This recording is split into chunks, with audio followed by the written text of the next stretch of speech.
Assalamualaikum warahmatullahi wabarakatuh. Waalaikumsalam warahmatullahi wabarakatuh. Alhamdulillah, selamat pagi anak-anak. Pagi Bu Guru. Nah, alhamdulillah di pertemuan kali ini kita masih diberi kesempatan sehingga kita bisa melakukan kegiatan belajar mengajar melalui Zoom ini. Dalam keadaan puasa, semoga selalu sehat. Nah, sebelum Ibu mulai pembicaraan,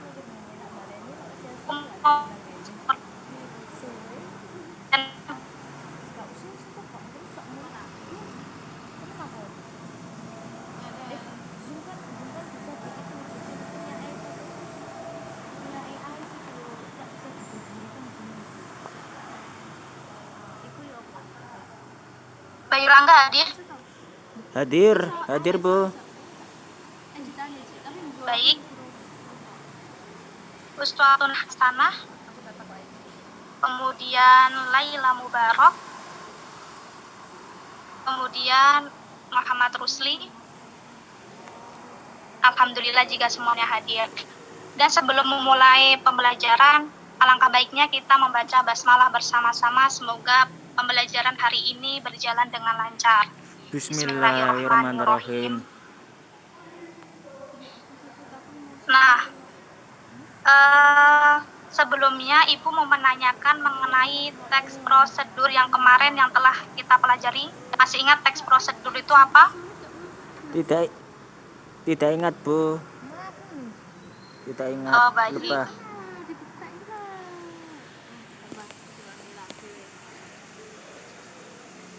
Jadi teks prosedur itu adalah teks yang memberi tata cara ketika kita ingin melakukan sesuatu agar sesuatu itu berjalan dengan lancar, maka menggunakan prosedur tata cara.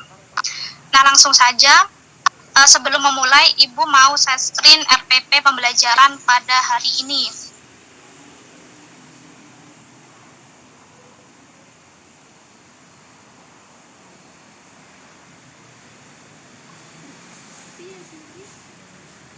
Gimana RPP-nya sudah nampak di kamera? Masih loading Bu. Oh, baik.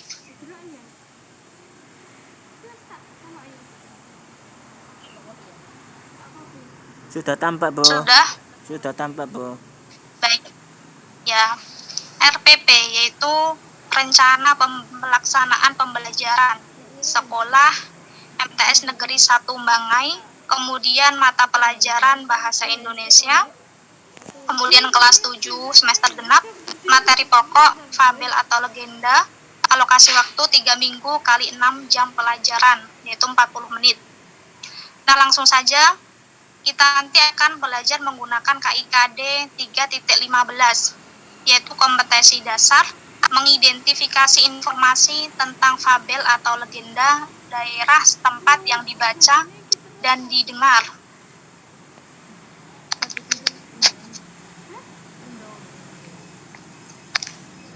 Nah, indikator pencapaiannya yaitu menyimpulkan ciri unsur cerita fabel pada teks yang dibaca ataupun didengar, kemudian mendaftar kata atau kalimat sebagai ciri cerita fabel pada teks yang dibaca atau didengar.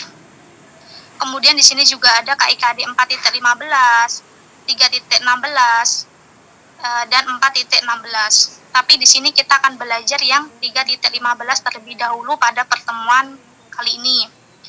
Tujuan pembelajaran sendiri yaitu setelah mengikuti proses pembelajaran, peserta didik diharapkan dapat menyimpulkan ciri unsur cerita fabel pada teks yang dibaca atau didengar. Kemudian mampu mendaftarkan kata atau kalimat sebagai ciri cerita fabel. Kemudian mampu mengurutkan isi cerita, mampu menceritakan kembali apa yang telah dibaca, dan lain sebagainya. Dan di sini juga ada merencanakan penulisan cerita fabel. Menulis cerita fabel dengan memperhatikan pilihan kata, kelengkapan struktur, dan kaidah penggunaan kata kalimat atau tanda baca. Kemudian ada isi fabel dengan intonasi, gestur, dan aspek pemeranan lain yang sesuai. Nah, di sini ada materi pembelajaran fabel atau legenda, yaitu ada ciri cerita fabel atau legenda, kemudian langkah memahami isi cerita fabel, kemudian ada juga langkah menceritakan kembali isi fabel atau legenda. Nah, lanjut. Sampai sini ada yang ditanyakan? Tidak, Bu. Alhamdulillah sudah paham, Bu. Baik. Kemudian lanjut yang struktur teks fabel atau legenda. Di sini ada orientasi, ada komplikasi, ada resolusi, dan juga ada koda. Nah, teknik penggambaran tokoh itu sendiri nanti pemeran isi fabel atau legenda dari setempat, daerah setempat, dari masyarakat. Kemudian metode pembelajaran, Ibu akan menggunakan model pembelajaran discovery learning, yaitu metode tanya jawab, wawancara, diskusi, dan bermain peran. Nah, dari RPP ini Ibu ambil dari buku Bahasa Indonesia siswa kelas 7 Kemendikbud tahun 2016, yaitu buku referensi dan relevan lingkungan setempat. Nah, langkah-langkah pembelajaran pertemuan pertama yaitu 3 kali 40 menit, berarti ada 120 menit. Kegiatan pertama nanti yaitu melakukan pembukaan dengan salam pembuka, kemudian memanjatkan syukur kepada Tuhan Yang Maha Esa dan berdoa untuk memulai pembelajaran. Kemudian memeriksa kehadiran peserta didik sebagai sikap disiplin. Dan yang ketiga yaitu menyiapkan fisik dan psikis peserta didik dalam mengawali kegiatan pembelajaran. Nah, persepsinya itu mengaitkan materi yang dilakukan dengan pengalaman peserta didik. Kemudian mengingatkan kembali materi prasyarat dengan bertanya kepada peserta didik. Kemudian mengajukan pertanyaan yang ada keterkaitannya dengan pelajaran yang akan dilakukan. Jadi sebelum dimulai akan Ibu tanyakan materi tentang pembelajaran tersebut. Kemudian motivasinya yaitu memberikan gambaran tentang manfaat mempelajari pelajaran yang akan dipelajari itu apa dalam kehidupan sehari-hari. Kemudian apabila materi atau proyek ini dikerjakan dengan baik dan sungguh-sungguh dikuasai dengan baik juga, maka peserta didik diharapkan dapat menjelaskan tentang materi. Kemudian yang ketiga yaitu menyampaikan tujuan pembelajaran pada pertemuan yang berlangsung. Kemudian mengajukan pertanyaan, apakah peserta didik sudah paham? Ataupun yang belum difahamin bisa ditanyakan kepada ibu guru, seperti itu. Kemudian pemberian acuan, itu memberitahukan materi pelajaran yang akan dibahas pada pertemuan saat ini. Kemudian memberikan tentang kompetensi inti, pembagian kelompok belajar, kemudian yang terakhir yaitu menjelaskan mekanisme pelaksanaan pengalaman belajar sesuai dengan langkah pembelajaran. Nah, kegiatan inti di sini nanti ibu guru akan menyampaikan materi yang ingin kita pelajari itu seperti apa. Sebelum ibu berikan penjelasan tentang materi, ibu akan bertanya kepada anak-anak apa sih yang dimaksud dengan materi tersebut. Kemudian ibu jelaskan, dan yang belum paham silahkan ditanyakan. Nah, setelah itu nanti teman-teman bisa melihat, mengamati cerita fabel, dan kemudian bisa kalian pahami dan bisa membuat kelompok-kelompok untuk mengidentifikasi nilai sosial apa yang bisa diambil di dalam cerita fabel tersebut. Nah, yang terakhir nanti kalian bisa mempresentasikan hasilnya di depan kelas ataupun melalui Zoom. Nah, dari situ ibu bisa menilai, yaitu selama pembelajaran berlangsung guru itu mengamati sikap siswa dalam pembelajaran yang meliputi sikap, disiplin seperti apa, rasa percaya diri, kemudian tangguh menghadapi masalah tanggung jawab, rasa ingin tahunya seperti apa, dan keaktifan di dalam kelompok seperti apa. Nah, kemudian kegiatan penutup, yaitu membuat resum dengan bimbingan guru tentang poin-poin penting yang muncul dalam kegiatan pembelajaran tentang materi tersebut. Kemudian mengagendakan pekerjaan rumah untuk materi pelajaran. Jadi dikasih PR. Kemudian yang ketiga yaitu mengagendakan materi atau tugas proyek di dalam kertas portofolio untuk kerja yang harus mempelajari pada pertemuan berikutnya. Kemudian nanti guru memeriksakan tugasnya dan memberikan nilai di dalamnya. Nah, kemudian bisa disimpulkan pembelajaran pada hari ini dan kita berdoa bersama-sama, kemudian kita salam. Seperti itu. Kedua, ini tadi posisinya berdiri. Iya, punya aku kan enak tidur, punya aku. Nah, bisa dipahamin? Bisa dipahami Bu Guru. Alhamdulillah. Jadi langsung lanjut aja ke PPT ya, langsung ke pembelajaran langsung. Baik. Baik Bu.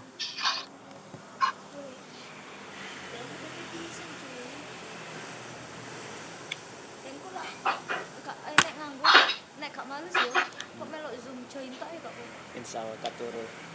Gak usah turu jam 9 mendukur pai. Misalnya turu jam piro ya? Jam 10 jam setengah 10. Ojo turu jam 8 jam 9-an. Terawih Pak aku. Hah? Terawih. Hah? Terawih. Oh iya. Sudah nampak PPT-nya? Masih loading Bu. Gak usah Cik, jadi satu aja. Bentuk dan jenis blok tadi.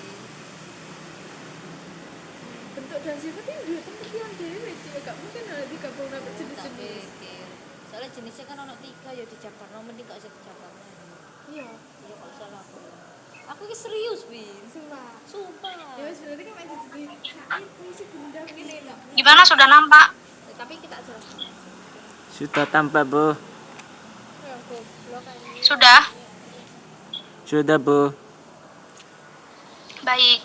Cerita binatang fabel. Sebelumnya Ibu mau tanya, cerita fabel itu cerita yang seperti apa? Seperti Ada yang contohnya kancil makan timun Bu, mencuri timun Bu. Ya, betul sekali. Jadi cerita rakyat, cerita pendek yang mengisahkan tentang binatang, seperti itu. Kehidupan binatang yang berperilaku menyerupai manusia. Betul sekali. Cerita yaitu teks narasi yang dibuat oleh pengarang. Kemudian fabel, fabulat, cerita tentang kehidupan binatang yang berperilaku menyerupai manusia. Kemudian jenis cerita fiksi, bukan kisah tentang kehidupan nyata rekaan. Jadi ini adalah angan-angan si pengarang untuk membuat cerita seperti itu. Jadi bukan cerita nyata. Kemudian yang keempat disebut juga cerita moral karena pesan berkaitan erat dengan nilai-nilai moral. Nah, di sini ada unsur membangun fabel. Di sini ada tokoh yaitu hewan yang menjadi pelaku cerita, penokohan atau watak karakter tokoh. Setting latar, tempat waktu, suasana dalam cerita. Kemudian ada tema adalah ide dasar yang menjadi pusat pengembangan cerita. Kemudian yang terakhir amanat atau pesan yang disampaikan pengarang dalam kehidupan sehari-hari. Kemudian ada ciri umum cerita fantasi, yaitu tokoh para binatang, watak tokoh baik buruk, rangkaian peristiwa, kemudian sebab akibat awal akhir, latar alam, hutan, sungai, kolam, dan lain-lain. Kemudian memiliki ciri bahasa. Nah, jenis fabel. Di sini ditinjau dari watak dan latarnya ada fabel alami dan juga ada fabel adaptasi. Ditinjau dari kemunculan pesan, yaitu ada fabel dengan koda dan fabel tanpa koda.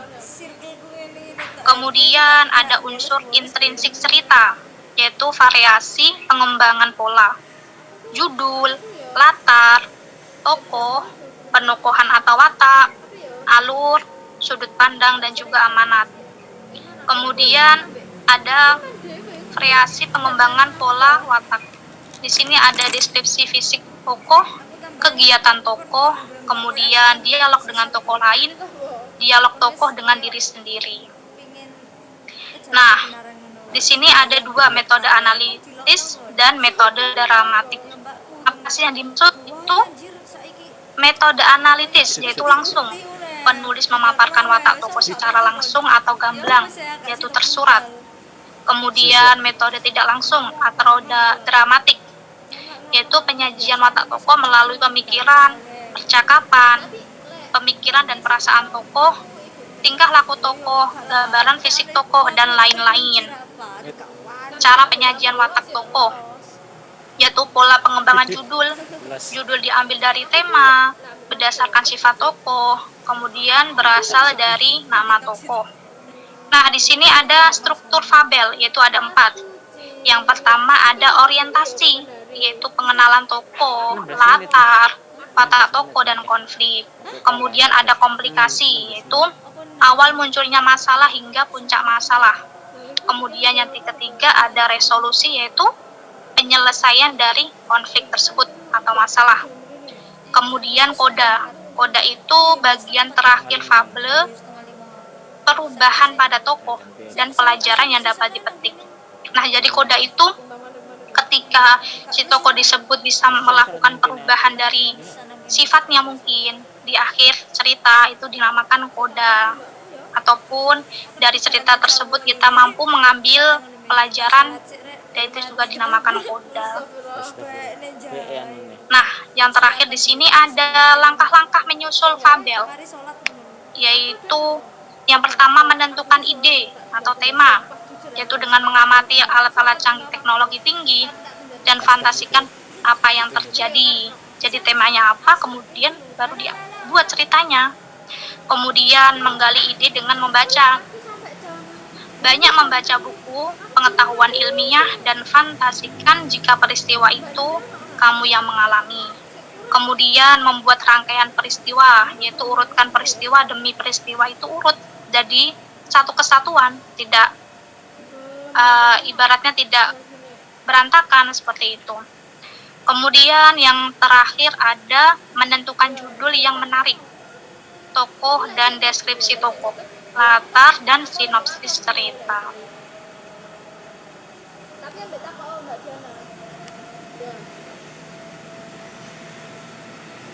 Nah, sampai sini ada yang ingin ditanyakan?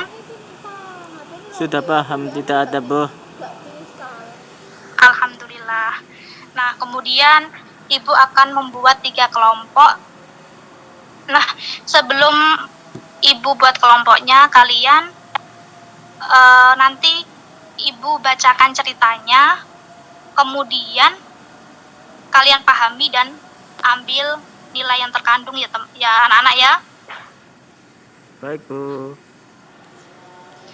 Nah, kelompok yang pertama Mas Bayu dan teman-teman yang tadi sudah Ibu share di grup ya nama-namanya. Kemudian yang kedua ada Mbak Uswah dan teman-teman, dan yang terakhir ada Mbak Laila dan teman-teman.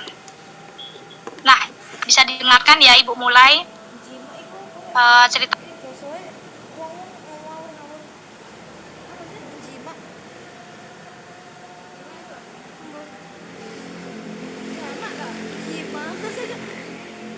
Nah, lanjut.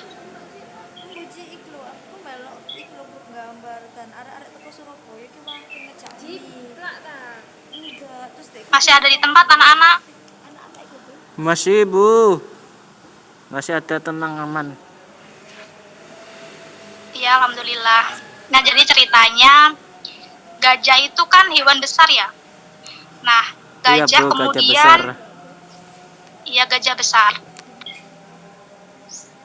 Kemudian gajah itu memiliki pasukan yang banyak dan mereka diajak satu gajah ke suatu tempat yang mana padahal di situ ada banyak rumah semut. Ada tempat-tempat semut yang tinggal di situ. Kemudian gajah pun menginjak-injak rumah-rumah semut yang ada di situ. Dan semut pun merasa terganggu dengan adanya gajah itu. Karena rumahnya pun diinjak sama gajah. Akhirnya semut pun bilang kepada gajah untuk pergi dari habitatnya agar rumahnya tidak rusak. Nah, kemudian gajah pun tidak mau mendengarkan karena gajah ke situ untuk mencari makanan. Dan gajah pun mengabaikan kepada semut karena semut itu hewan kecil dan gajah pun tidak takut. Ibarat kata diinjak pun mati, seperti itu. Nah, akhirnya semut pun terdiam dan semut pun memiliki ide baru. Dia bakal bicara baik-baik lagi dengan gajah di keesokan hari. Kemudian semut pun bicara dengan gajah. Wahai gajah, pergilah kamu dari tempatku, jangan merusak tempatku, karena ini rumah-rumah semut. Kemudian gajah pun mengabaikan lagi dan lagi. Gajah tidak peduli.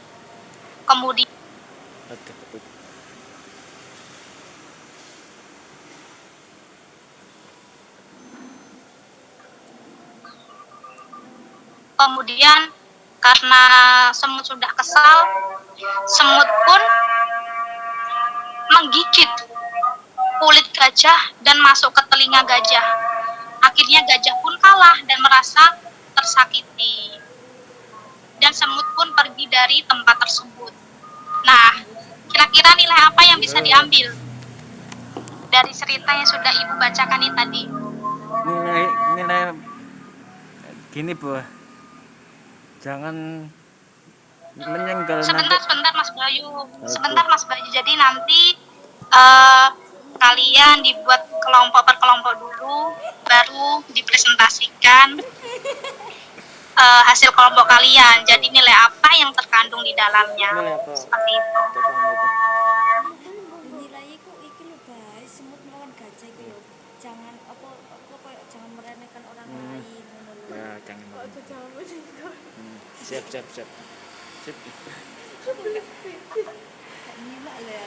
Nah, karena ini waktunya sudah mepet dan sudah terdengar adzan juga. Jadi langsung saja yang bisa menjawab nanti Ibu kasih nilai plus, Ibu kasih nilai tersendiri yang sudah mampu menjawab. Monggo. Jawabannya apa? Saya jangan menjawab, Nilai Bu. sosial ambil. Iya, silahkan. Jangan meremehkan orang lain, nanti dianya tidak mampu untuk mengalahkannya, Bu. Terima kasih. Ya, bagus sekali Mas Bayu. Jadi nilai sosialnya bisa kita simpulkan ya. Jadi gajah itu emang besar, emang kuat, tapi jangan sampai meremehkan yang lain, meremehkan orang lain yang memiliki kekuatan mungkin kecil, tapi otaknya besar dan mampu mengalahkan si gajah. Seperti itu. Nah, sampai sini berarti paham ya cerita fabel itu seperti apa dan cara mengambil nilai. Sudah, Bu, alhamdulillah sudah paham. Dan cara mengambil nilai yang ada di dalamnya. Ya, paham kan ya anak-anak semua ya? Paham, Ibu Guru. Ya, alhamdulillah. Nah, untuk halaman 35 itu nanti sebagai PR ya. Nanti bisa dikerjakan dan besok di pertemuan yang akan datang akan kita diskusikan bersama-sama. Baik, Bu Guru. Ya, sekian dulu sampai sini. Semoga pembelajaran pada hari ini bermanfaat dan Amin, Bu. kita bisa mengulasnya kembali di pertemuan yang akan datang. Cukup sekian, billahi taufik wal hidayah. Wassalamualaikum warahmatullahi wabarakatuh. Waalaikumsalam warahmatullahi wabarakatuh. Terima kasih, Bu Ervina. Ya, sama-sama anak-anak.